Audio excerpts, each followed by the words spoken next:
परिचय। बच्चों, आज हम अम्लीय, क्षारीय व उदासीन विलयन को पहचानने के लिए एक प्रयोग करेंगे। ठीक है सर। सबसे पहले एक बूंद विलयन नीले लिटमस पेपर पर डालें। यदि ये लाल हो जाता है तो इसका अर्थ है कि ये अम्लीय व्यवहार प्रदर्शित करता है। इसके बाद विलयन की एक बूंद लाल लिटमस पेपर पर डालें। यदि ये नीला हो जाता है तो ये क्षारीय व्यवहार को प्रदर्शित करता है।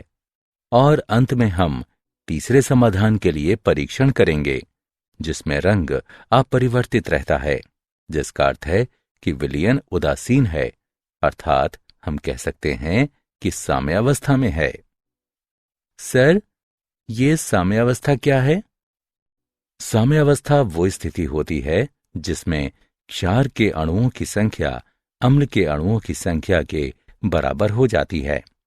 आइए इस बारे में और अधिक जानें। इस पाठ में आप भौतिक और रासायनिक साम्यावस्था के बारे में अध्ययन करेंगे।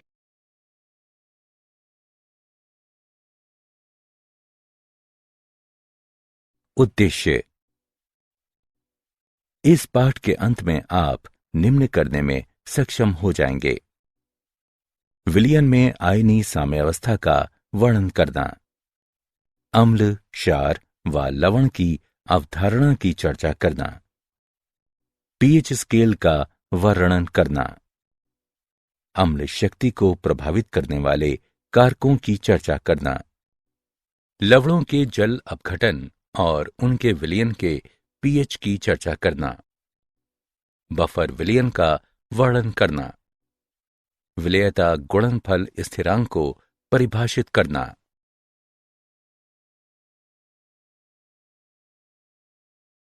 विलयन में आयनिक साम्यावस्था।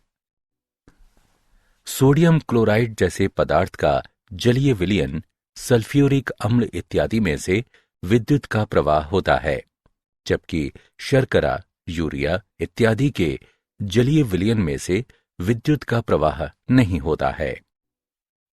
वे पदार्थ जिनमें से होकर विद्युत का प्रवाह होता है विद्युत अपघट्य यानी इलेक्ट्रोलाइट कहलाते हैं, जबकि जिन पदार्थों से होकर विद्युत का प्रवाह नहीं होता है वे विद्युत अनपघट्य यानी नॉन इलेक्ट्रोलाइट कहलाते हैं।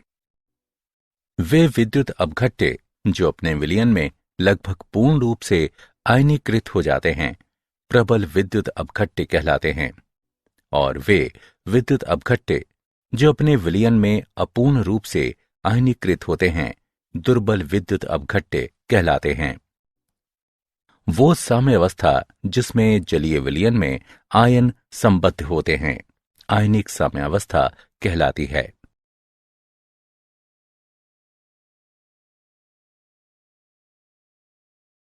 अम्ल, क्षार व लवण। विद्युत अपघट्य अम्ल, क्षार व लवण कुछ भी हो सकते हैं। अम्लों का स्वाद खट्टा होता है। सिरके में एसिटिक अम्ल होता है। इमली में टार्टरिक अम्ल होता है। अम्ल नीले लिटमस पेपर को लाल बनाते हैं। क्षारों का स्वाद कड़वा होता है। वे लाल लिटमस पेपर को नीला बनाते हैं। कास्टिक सोडा, वॉशिंग सोडा सामान्य रूप से इस्तेमाल होने वाले क्षार हैं। अम्ल, क्षार व लवण। अम्लों व क्षारों की अरेनियस अवधारणा। अम्ल वह पदार्थ है जो जल में मिलाए जाने पर H+ आयनों की सांद्रता में वृद्धि करता है, जबकि क्षार वह पदार्थ है जो जल में मिलाए जाने पर OH- आयनों की सांद्रता में वृद्धि करता है। HCl और HNO3 जैसे अम्ल जो कि जलीय विलयन में लगभग पूर्ण रूप से आयनीकृत हो जाते हैं प्रबल अम्ल कहलाते हैं, जबकि CH3, COOH जैसे अम्ल जो पूर्ण रूप से आयनीकृत नहीं होते हैं दुर्बल अम्ल कहलाते हैं।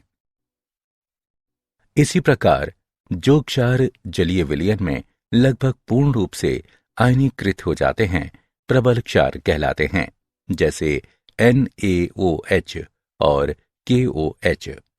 NH4OH जैसे क्षार जो कि आंशिक रूप से आयनीकृत होते हैं दुर्बल क्षार कहलाते हैं। H+ आयन इलेक्ट्रॉन की हानि से निर्मित होता है, इसलिए ये एक साधारण प्रोटॉन है और स्वतंत्र रूप से विद्यमान नहीं रह सकता है। इसलिए ऐसा माना जाता है कि ये H3O+ के रूप में जल के साथ संयोजन में जल मिश्रित स्वरूप में विद्यमान रहता है। H3O+ आयन हाइड्रोनियम आयन कहलाता है। इसी प्रकार हाइड्रोक्सिल आयन जल मिश्रित होकर H3O2- आयन बनाता है।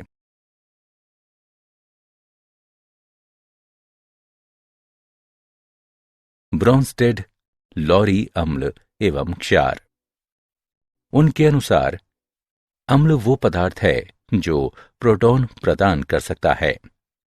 क्षार वो पदार्थ है जो प्रोटॉन प्राप्त कर सकता है। संयुग्मी अम्ल, क्षारक युग्म निम्न अभिक्रिया में दिया गया है। अग्रवर्ती अभिक्रिया में जल एक प्रोटॉन अमोनिया यानी क्षार को प्रदान करता है और अम्ल के रूप में कार्य करता है। पश्चिमवर्ती अभिक्रिया में NH4+ आयन एक प्रोटॉन OH- आयन यानी क्षार को देता है और अम्ल के रूप में कार्य करता है। अम्ल द्वारा प्रोटॉन त्यागने से बना हुआ क्षार अम्ल का संयुग्मी क्षार कहलाता है, जबकि क्षार द्वारा प्रोटॉन प्राप्त करने से बना अम्ल क्षार का संयुग्मी अम्ल कहलाता है। उदाहरण में OH- H2O का संयुग्मी क्षार है और NH4+ NH3 का संयुग्मी अम्ल है।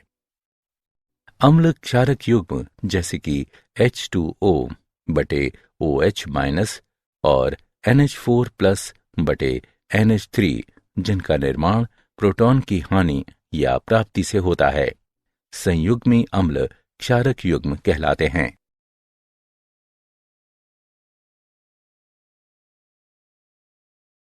उदाहरण निम्न ब्रोंस्टेड क्षारों के लिए संयुग्मी अम्ल लिखें।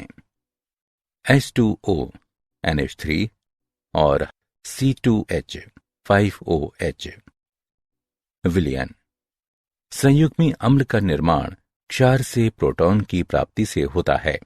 इस तरह दिए गए क्षारों के लिए संयुग्मी अम्ल निम्न हैं। H2O के लिए संयुग्मी अम्ल H3O+ है। NH3 के लिए संयुग्मी अम्ल NH4+ है।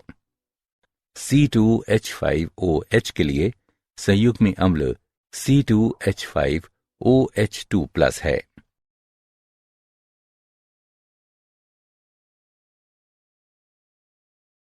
लेविस अम्ल एवं क्षार। लेविस की अवधारणा के अनुसार अम्ल वो पदार्थ है जो इलेक्ट्रॉनों के युग्म को ग्रहण कर सकता है। क्षार वो पदार्थ है जो इलेक्ट्रॉनों के युग्म को प्रदान कर सकता है। उदाहरण के लिए अभिक्रिया में BF3 अम्ल के रूप में कार्य करता है।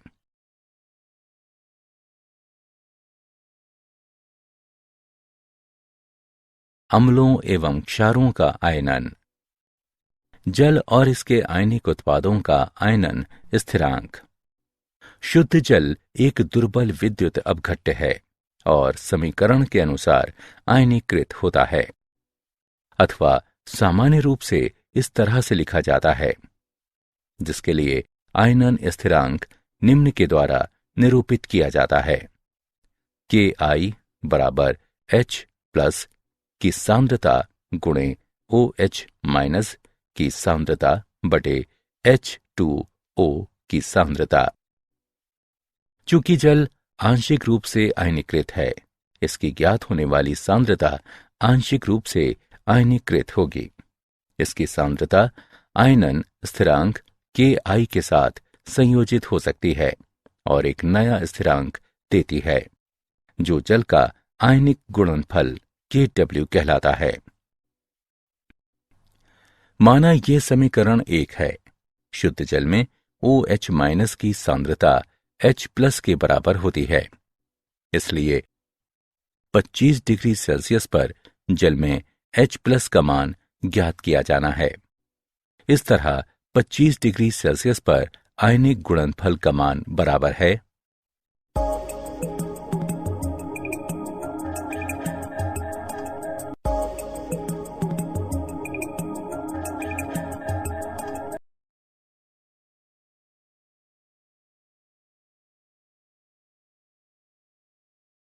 pH scale. विलयन के pH हाइड्रोजन आयन सांद्रता के ऋणात्मक लघुगणक के रूप में परिभाषित किया जा सकता है।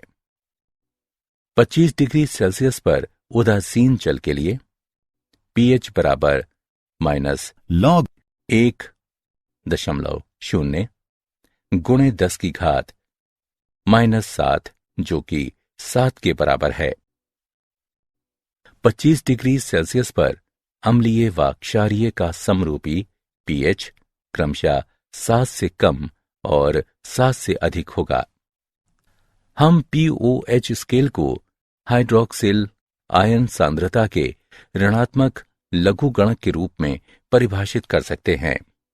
pH तथा pOH दोनों एक दूसरे से निम्न समीकरण के द्वारा संबद्ध हैं। pH प्लस pOH बराबर pKw। pKw का मान 25 डिग्री सेल्सियस पर 14 है। pKw हाइड्रोजन और हाइड्रोक्सिल आयनों की आपेक्षिक सांद्रता को नियंत्रित करता है क्योंकि उनका गुणनफल स्थिर रहता है।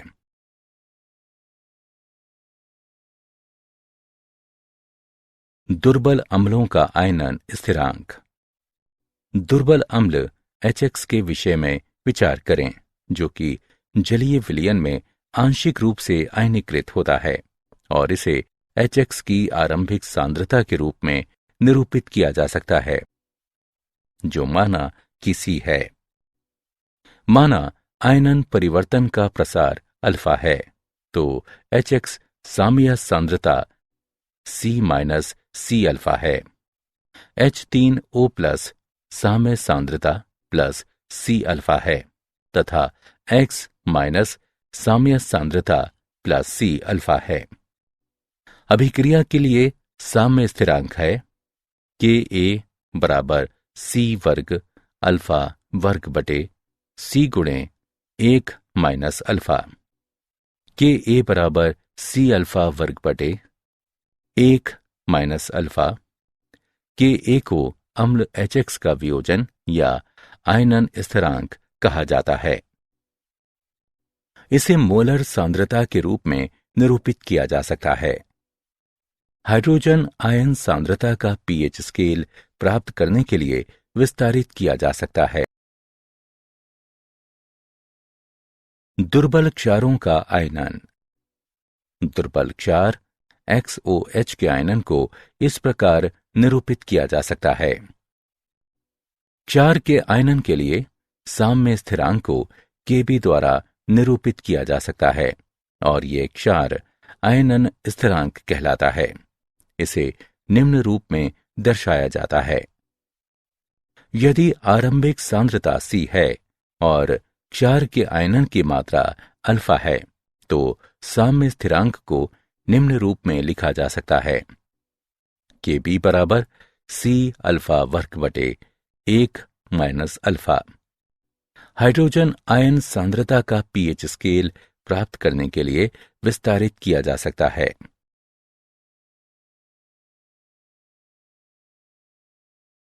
Ka और Kb के मध्य संबंध। अभिक्रिया के लिए साम्य स्थिरांक एकल अभिक्रियाओं का गुणनफल होता है। इसे निम्नानुसार प्रदर्शित किया जा सकता है। Knet बराबर K1 K2 K3 इत्यादि। संयुग्मी अम्ल क्षारक युगल के लिए Ka Kb बराबर Kw।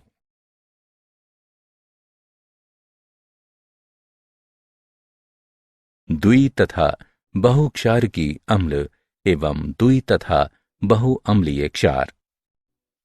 वे अम्ल जिनके एक अणु में से एक से अधिक आयनन योग के हाइड्रोजन परमाणु होते हैं, बहुक्षारकीय अम्लों के रूप में जाने जाते हैं। द्विक्षारकीय अम्ल H2M के लिए माना ये अभिक्रिया 1 है, माना ये अभिक्रिया 2 है। अभिक्रिया 1 के लिए साम्य स्थिरांक निम्न है। Ka1 को प्रथम आयनन स्थिरांक कहा जाता है। अभिक्रिया 2 के लिए साम्य स्थिरांक निम्न है। Ka2 को द्वितीय आयनन स्थिरांक कहा जाता है। स्थिर वैद्युत बल अधिक होने के कारण Ka1 Ka2 से बड़ा है।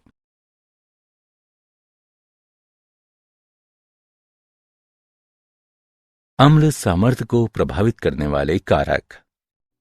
आबंध सामर्थ्य।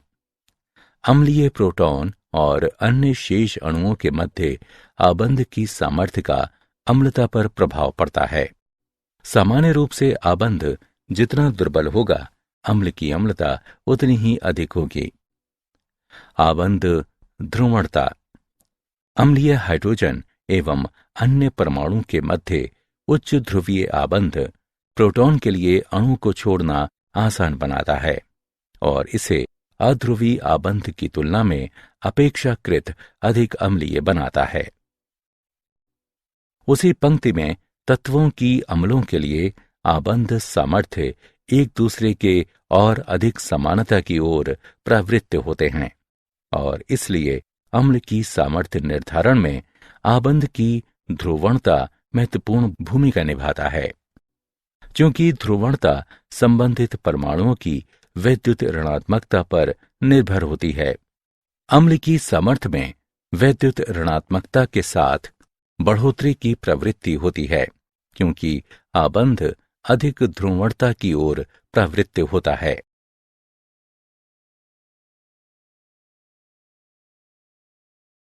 अम्लों एवं क्षारों के आयनन में उभयनिष्ठ आयन प्रभाव। उभयनिष्ठ आयन प्रभाव किसी आयनिक साम्य में वो विस्थापन है जो किसी ऐसे विलय के मिलाए जाने के कारण है जो वो आयन प्रदान करता है जो साम्यावस्था में भूमिका निभाता है। एसिटिक अम्ल HC2H3O2 पर विचार करें। यदि हम इस विलयन में जलीय HCl मिलाएं, हम जानते हैं जलीय HCl प्रबल अम्ल है। ये जलीय HCl आयन प्रदान करता है जो एसिटिक अम्ल आयनन के लिए समीकरण में दाएं पक्ष में उपस्थित है।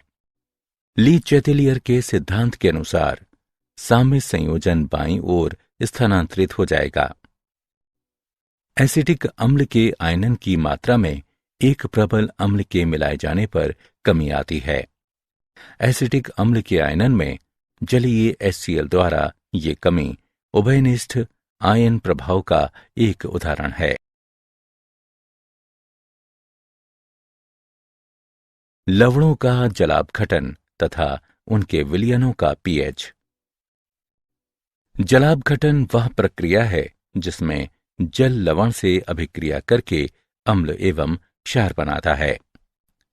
दुर्बल अम्ल एवं प्रबल क्षार वाला लवण। लवण MX का जलापघटन इस प्रकार का है। MX के विलयन में प्रबल क्षार MOH का पूर्ण वियोजन होता है, जबकि दुर्बल अम्ल HX लगभग अवियोजित रहता है। इस प्रकार के विलयन का pH 7 से अधिक होता है। लवणों का जलापघटन एवं उनके विलयनों का pH। प्रबल अम्ल एवं दुर्बल क्षार का लवण। लवण MX का जलापघटन इस प्रकार का है। MX के विलयन में प्रबल अम्ल HX का पूर्ण वियोजन होता है, जबकि दुर्बल क्षार MOH लगभग अवियोजित रहता है। इस प्रकार के विलयन में pH 7 से कम होता है। दुर्बल अम्ल एवं प्रबल क्षार वाला लवण। लवण MX का जलापघटन इस प्रकार का है।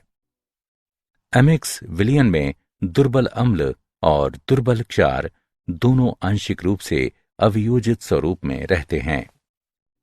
इस प्रकार के विलयन का पीएच निम्न है। पीएच बराबर 7 + 1/2 गुणे pKa माइनस pKb। यदि pKa माइनस pKb का मान pH 7 से अधिक है व धनात्मक है, और यदि pKa माइनस pKb का मान pH 7 की अपेक्षा कम है व ऋणात्मक है।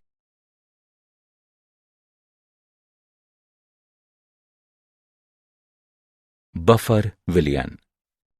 बफर विलयन को ऐसे विलयन के रूप में परिभाषित किया जाता है जो अम्ल या क्षार की अल्प मात्रा मिलाए जाने पर पीएच में परिवर्तन का प्रतिरोध करता है।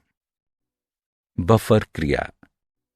बफर विलयन की वह क्षमता है जो अम्ल व क्षार मिलाए जाने पर पीएच में परिवर्तन का प्रतिरोध करती है। बफर क्रिया कहलाती है। नाइट्रिक अम्ल या हाइड्रोक्लोरिक अम्ल जैसे प्रबल अम्ल कम पीएच पर बफर के रूप में कार्य करते हैं।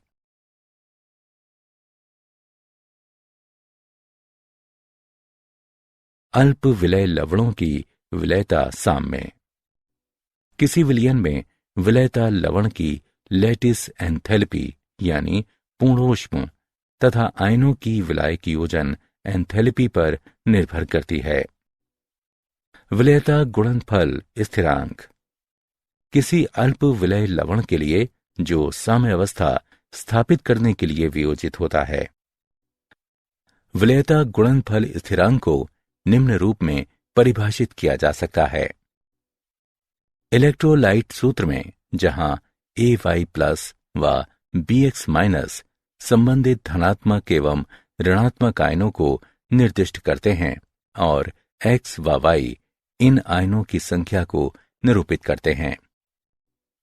इसलिए दिए गए तापमान पर किसी अल्प विलय लवण के विलयता गुणनफल को संतृप्त विलयन में इसके आयनों की सांद्रता का गुणनफल के रूप में परिभाषित किया जा सकता है, जिसमें प्रत्येक सांद्रता पद की घात विद्युत अपघटनों के वियोजन को प्रदर्शित करने वाले समीकरण में आने वाले आयनों की संख्या की आवृत्ति के बराबर होती है। लवण की विलयता ज्ञात होने पर इसके विलयता गुणनफल की गणना की जा सकती है। उदाहरण के लिए मान लें AB लवण है। किसी विशिष्ट तापमान पर इसकी विलयता S मोल प्रति लीटर है। लवण के S के मोल आयनीकृत होकर A+ के S मोल तथा B- के S मोल देते हैं। KSP बराबर है A+ की सांद्रता गुणे B- की सांद्रता के, जो कि बराबर है S गुणे S यानी S वर्ग के।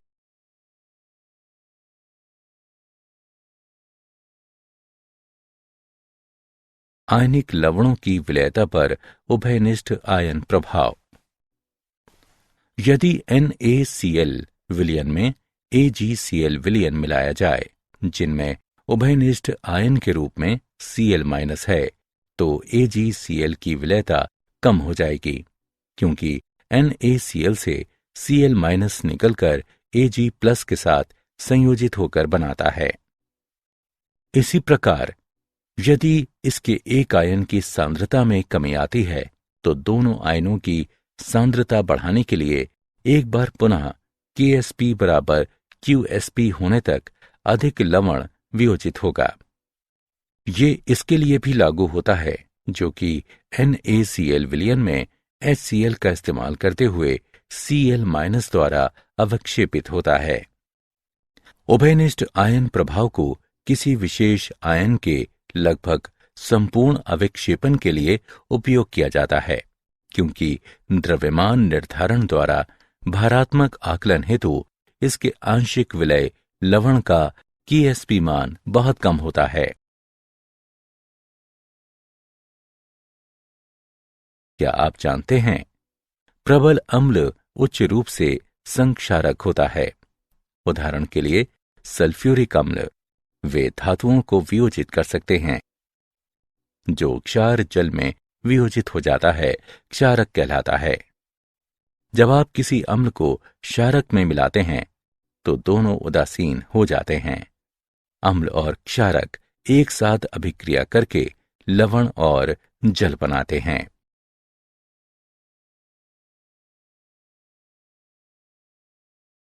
सारांश। आइए हमने जो कुछ सीखा है उसे संक्षेप में दोहराएं। वह साम्य जिसके जलीय विलयन में आयन सम्मिलित होते हैं आयनिक साम्य कहलाता है।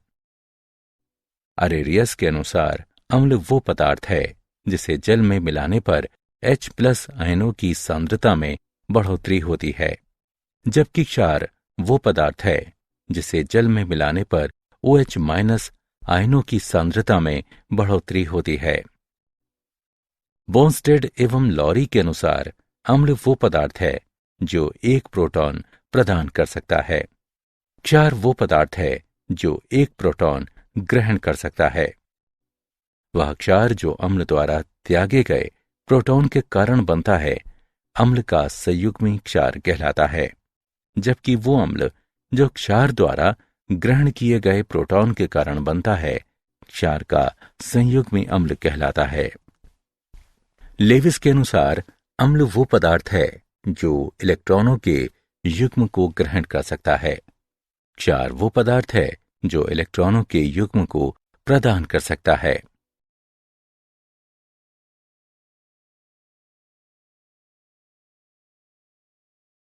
किसी विलयन के pH को हाइड्रोजन आयन की सांद्रता के ऋणात्मक लघुगणक के रूप में परिभाषित किया जा सकता है। जलापघटन वह प्रक्रम है जिसमें जल लवण के साथ अभिक्रिया करके अम्ल और क्षार बनाता है। बफर विलयन को उस विलयन के रूप में परिभाषित किया जा सकता है जो अल्प मात्रा में अम्ल या क्षार मिलाए जाने पर pH में परिवर्तन का विरोध करता है। दिए गए तापमान पर किसी अल्प विलय लवण के विलयता गुणनफल को संतृप्त विलयन में इसके आयनों की सांद्रता का गुणनफल के रूप में परिभाषित किया जा सकता है, जिसमें प्रत्येक सांद्रता पद की घात विद्युत अपघटनों के वियोजन को प्रदर्शित करने वाले समीकरण में आने वाले आयनों की संख्या की आवृत्ति के बराबर होती है।